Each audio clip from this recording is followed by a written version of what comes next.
ಮರುಡಾಂಬರೀಕರಣ ರಸ್ತೆ ಪರಿಶೀಲನೆ ನಡೆಸಿದ ನಂತರ ಮಾತನಾಡಿದ ಜಿಲ್ಲಾ ಉಸ್ತುವಾರಿ ಸಚಿವ ಡಾಕ್ಟರ್ ಎಂಸಿ ಸುಧಾಕರ್, ಕಳೆದ ಬಜೆಟ್ನಲ್ಲಿ ದೇವನಹಳ್ಳಿಯಿಂದ ಕೋಲಾರದವರೆಗೆ ಚತುಷ್ಪಥ ರಸ್ತೆಯನ್ನ ಮಾಡಬೇಕೆಂದು ವಿನ್ಯಾಸ ಮಾಡಲಾಗಿದೆ.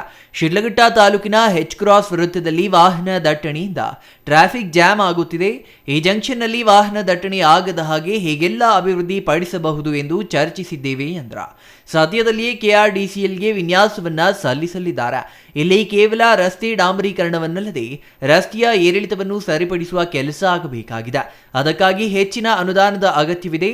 ಇದಲ್ಲದೆ ಟೋಲ್ ಪ್ಲಾಜಾ ಬಳಿ ಕೆಲವು ಬದಲಾವಣೆ ಮಾಡಬೇಕಿದೆ.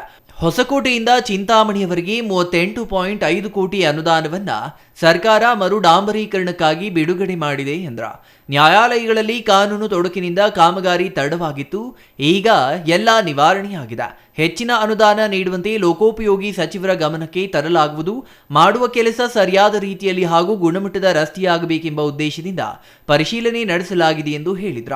ಈ ಸಂದರ್ಭದಲ್ಲಿ ಈ ಭಾಗದ ಸಾರ್ವಜನಿಕರೊಂದಿಗೆ ಚರ್ಚೆ ನಡೆಸಿದ್ರ. ಕರ್ನಾಟಕ ರಸ್ತೆ ಅಭಿವೃದ್ಧಿ ನಿಗಮದ ಮುಖ್ಯ ಇಂಜಿನಿಯರ್ ವಸಂತ್, ತಹಸೀಲ್ದಾರ್ ಬಿಎನ್ ಸ್ವಾಮಿ, ಸರ್ಕಲ್ ಇನ್ಸ್ಪೆಕ್ಟರ್ ಶ್ರೀನಿವಾಸ್ ಹಾಜರಿದ್ರ. ಇದು ಏನು ರಸ್ತೆ ಇದೆ ಅದನ್ನ 4 ಲೇನ್ ಅಂದ್ರೆ 4 ಪಥಗಳ ರಸ್ತೆಯನ್ನ ಮಾಡಬೇಕು ಅಂತ ಹೇಳಿ ಈಗಾಗಲೇ ಡಿಸೈನ್ ನಡೀತಾ ಇದೆ. ಇಲ್ಲಿ ನಮ್ಮ ಎಚ್ ಕ್ರಾಸ್ ನಲ್ಲಿ ಬಹಳಷ್ಟು ವ್ಯಾಪಾರ ವಹಿವಾಟುಗಳು ನಡೀತಾ ಇದೆ ಮತ್ತು ವಾಹನ ದಟ್ಟಣೆ ಜಾಸ್ತಿ ಆಗಿದೆ. ಈ ರಸ್ತೆಯಲ್ಲಿ ಮುಖ್ಯವಾಗಿ ವಾಹನ ದಟ್ಟಣೆ ಆಗಿದೆ.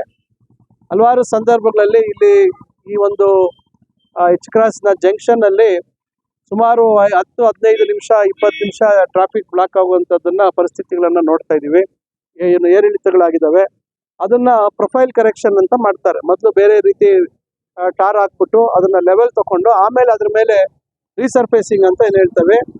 ರೀಸರ್ಫೇಸಿಂಗ್ ಮಾಡಿದಾಗ ಅವಾಗ ವಾಹನಗಳು ರಸ್ತೆ ಮೇಲೆ ಹೋದಾಗ ಈ ರೀತಿಯಾಗಿ ಆಡುವಂಥದ್ದು ಮತ್ತೊಂದು ಏನು ತಪ್ಪುವಂಥದ್ದಾಗತ್ತೆ. ಇದು ಸ್ವಲ್ಪ ಆ ಭಾಗದಲ್ಲಿ ಜಾಸ್ತಿ ಆ ರೀತಿ ಆಗ್ತಾ ಇದೆ ಅಂತ ನಾನು ಮೊನ್ನೆ ಕಳೆದ ಭಾನುವಾರ ಊರಿಂದ ಬೆಂಗಳೂರಿಗೆ ಹೋಗ್ಬೇಕಾದ್ರೆ ನಾನು ಗಮನಿಸಿದೆ. ಸ್ವಲ್ಪ ವಾಹನದ ಮೂವ್ಮೆಂಟ್ ಜಾಸ್ತಿ ಇದೆ, ಅಂಡ್ಯುಲೇಷನ್ಸ್ ಜಾಸ್ತಿ ಇದೆ ಅಂತಕ್ಕಂಥದ್ದು. ಛಾಯಾ ರಮೇಶ್, ಸಿಟಿವಿ ನ್ಯೂಸ್, ಶಿಡ್ಲಘಟ್ಟ. ಇದು